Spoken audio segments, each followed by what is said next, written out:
If your beats sound good, but somehow they still feel repetitive or boring or just unfinished, then it's probably not your sounds, it's your arrangement. So in this video, I'm going to show you how to turn this loop into a full arrangement using all the tips that you need for structure, transitions, fills, and things like that. And make sure you stick around, because to show my appreciation for hitting 4,000 subscribers on YouTube, I've got a special thank you gift, which I'll get to at the end of the video. Let's dive straight into it. Okay, so this is the beat that we're going to be arranging. In my last video, I showed you how to mix this beat. You can click the link up here to watch that one. Now I'm going to show you how I would arrange it. This is treating it as if it's one of my daily beat uploads. I make Kendrick Lamar type beats. I upload Monday to Friday, so I need to get them done quickly, which is why I have a system in place for how I do mixing, arrangement, all of that good stuff. So this is how we're going to start off. We've got some basic layers. We've got the drums, 4 melodic layers, and a bass. First things first, I'm just going to consolidate some of these drum layers because it will make things easier. So Control J in Ableton. I like to work very much in blocks, very much visually when it comes to arranging at first. I like to do like big broad strokes visually and then drill in and do the more detailed things with the audio, if that makes sense. So first, just a reminder of what the beat sounds like.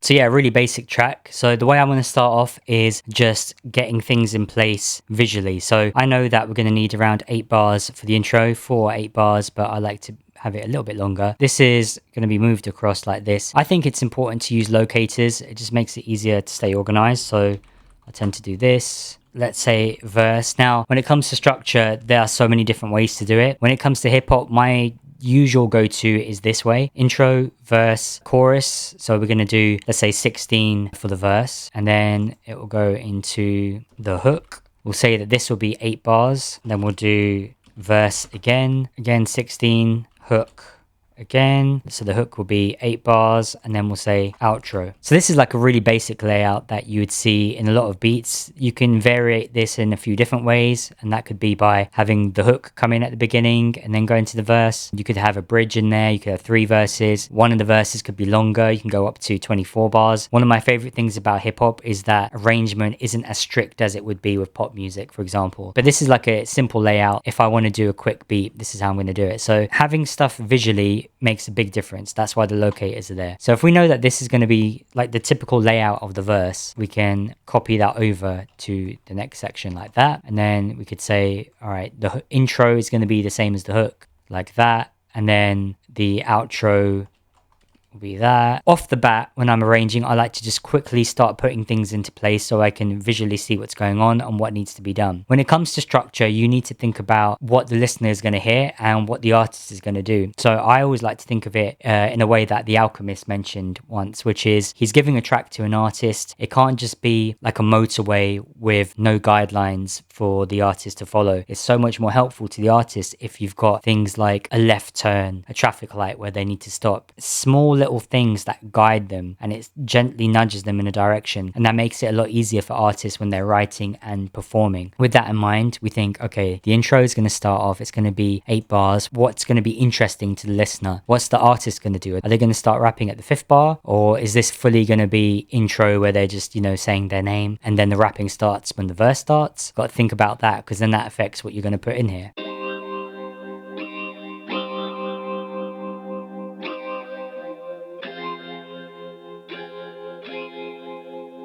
One thing about this beat you'll notice, like I've mentioned, is it's really simple. There's minimal layers, and that's because when I'm making these beats on a daily basis, I like to start off with the simple stuff. Once I've started arranging it, I find it a lot easier to decide what elements need to be added in melodically to keep it interesting. I like to do things a bit backwards, some might say, but I think it makes it easier. At this point, we've got the guitar. Instantly, I can imagine this would be pretty much empty, but some texture and foley would be cool there. Some sounds like a VHS tape or a tape recorder going. You could even have like a vocal, like a sample from a movie or TV show that would fit really well. And then I think at this point, for the second 4 bars, is where another element needs to come in. A bass could do something here.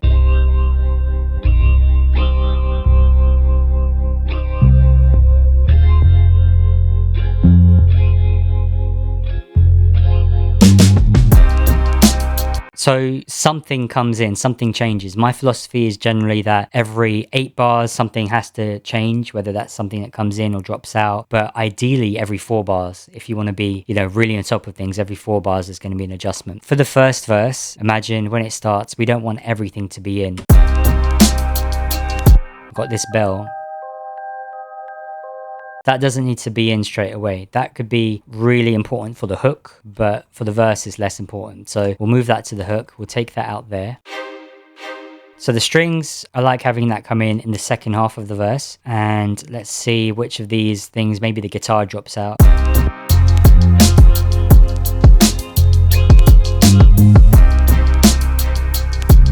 There we go. So because we want to keep things interesting, we see here after 8 bars, the guitar will mute and it will come back in for the hook. A lot of times when it comes to your hook, some people will say you should have everything playing. That's the biggest part. I like to variate it and do that sometimes, and other times have the hook be really stripped back. I really like it when drums drop out in the hook. That's just, again, a different option you have, deciding on a case-to-case basis. So in this case, we'll keep the piano, the guitar can stop there. The bell won't even play in the first verse, and that actually means that maybe we can have that come in the build-up.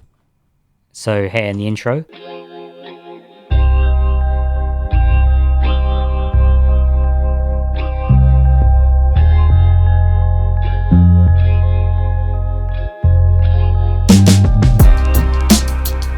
The bass line, usually for the first verse, I just have it play the whole time. And then the second verse, I'll maybe drop it out for sections. So now we can go to the drums. Drums, I think, are quite easy when it comes to the structure of things. We've got options. Obviously, the more drum layers you've got, the more options you've got of things you can take in and out. So the first thing I'll always do with the drums is dropouts. We've got 16 bars here. Halfway, let's just have a dropout. We'll literally say like that. You can do 1 bar, 2 bars, something like that.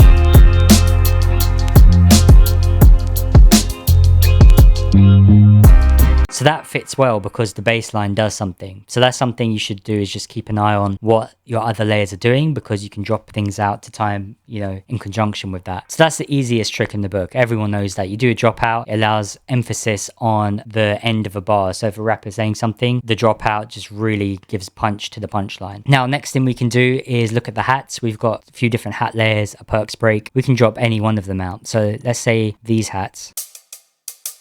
Just take that out. Take another one out.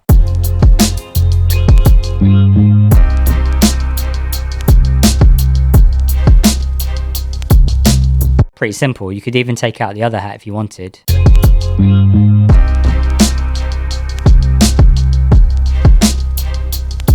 Usually you're working in even numbers, 2, 4, 6, 8, 10, 12, whatever. But sometimes it's good to surprise the listener. So let's say the hats have dropped out here. Instead of just saying, okay, let's count a bar and then it comes back in. Sometimes just do things in a weird place and it just surprises the listener. Little surprises add up to make, things cooler.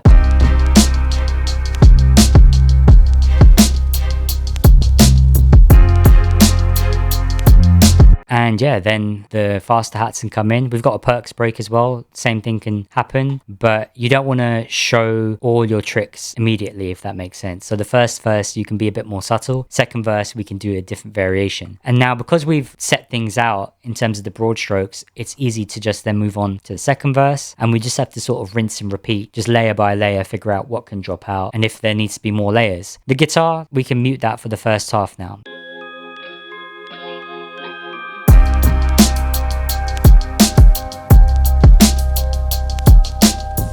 And we'll have the bell stay in. Seems to sound quite nice. Just going with that piano. We'll take it out there, but we know we want it in the hook. So I'm just going to drag that over to the hook. We could have, again, the strings come in the exact same place. Because the thing with the arrangement is you want to surprise the listener. You want to be interesting. You want things to be variated a lot. But you also want to have that structure, that pattern that the listener can latch onto and they can expect certain things. So this string stab, when it comes in at the second half of the verse, that's a nice thing that they can expect. And this time it comes in with the guitar and we'll say, okay, the piano can drop out this time.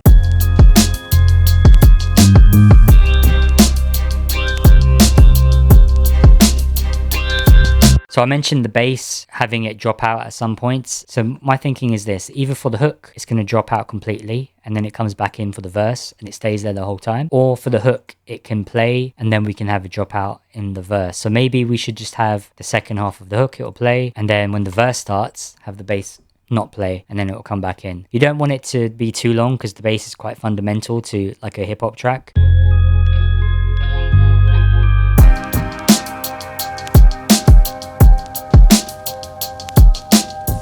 In fact, I want it to come in there.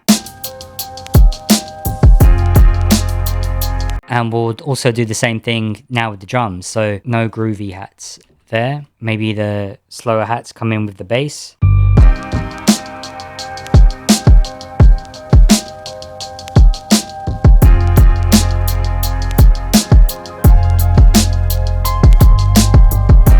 Okay, so now the same thing as the first verse. This is the midway point, and this is one of my favorite tricks. Again, doing a dropout, but this time at the start. So we're going to just take out that first beat and just take everything out up into the snare. It's like an easy trick, and it also gives emphasis to the melodic layers. So simple, but always effective. Again, just putting that emphasis. Pretty simple. And again, we're going to do that same thing where we decide what to take out here. So just take out one tiny bit there, maybe like that.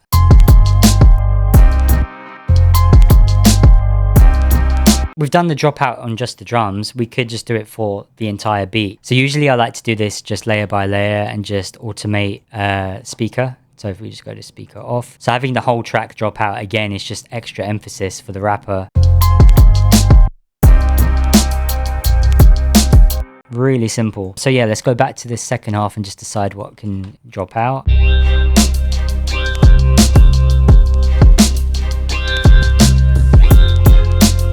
Really simple. And then at the end of this, again, it's going to go into the hook where there's going to be no drums. But what we can do is really simply just take out the kick for like, you know, the last bar or so.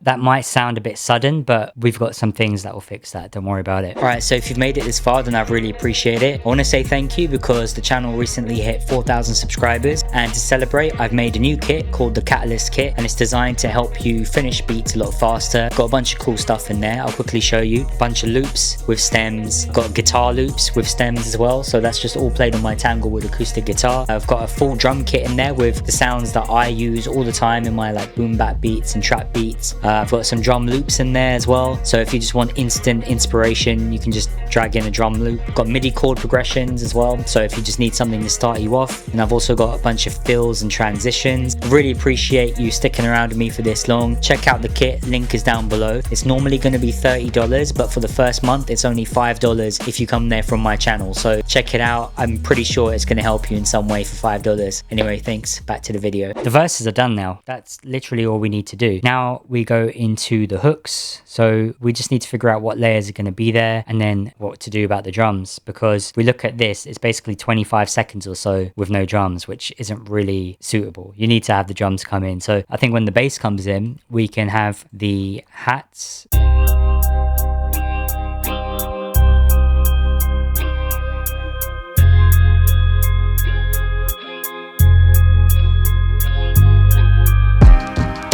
Remember, we've got a drum fill that can be used, so throwing that in before the second verse, see how that sounds.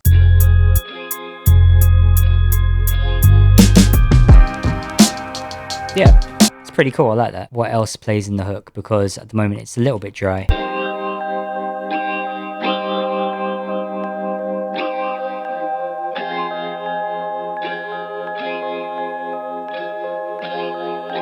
So I like the second half, but in this first half of the hook, it's a little bit dry, like I said. So we can put something in there. So we're going to come back to that. We'll go to the second hook. What we're going to have is it will go into the hook, start off with the silence or, you know, the lesser layers, but the drums will come in quicker and fuller. Strings will come in second half. The bass will play, we'll just have it the whole time. Drums will play fully. So we're just going to literally copy all the drums like that, decide how much of them we need. So if we just go like this.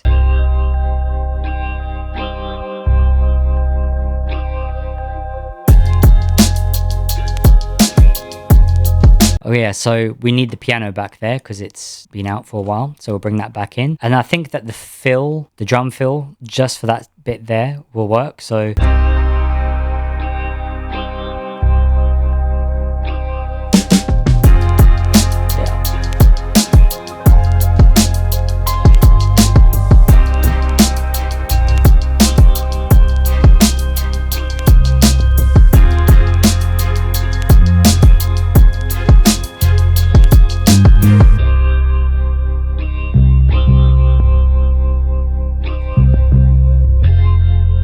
the outro. I think that works. The broad strokes are done. You can see, I think that was really simple. That was really quick. That's how it should be, I think. Structure is done. Now it's going to be the little things that make a big difference. And that would be like effects, transitions, stuff like that. So what can we add? And again, we're just going back to the beginning, layer by layer, to figure out how to do it. We've got the intro. I mentioned that I want some sort of Foley or interesting texture sound. So let's try this.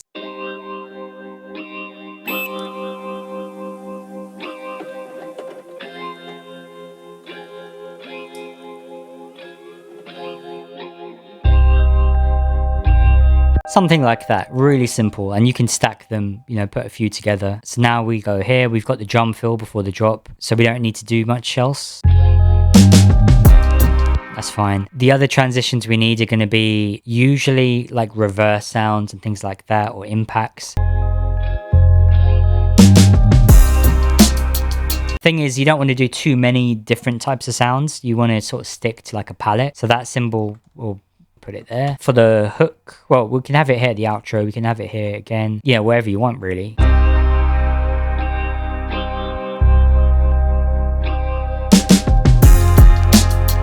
Three, 4 times, you know, that's all you need to sprinkle it throughout. And then we can do another effect sound, and that's going to be like transitions, rises, things like that. Again, just be really sporadic with it, but intentional. So we'd have it there, and maybe we also have it here. Actually, chimes is a good one that you hear quite a lot in boom bap especially. You could say during the hook.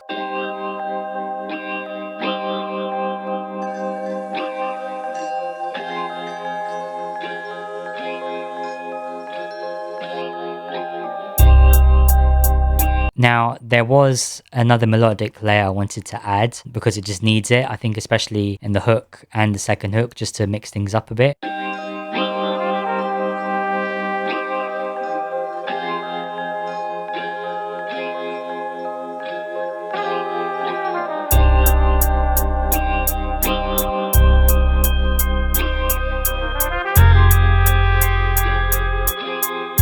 And then copy it over to the second hook, and that's it, all we need. So let's see how the final track sounds like.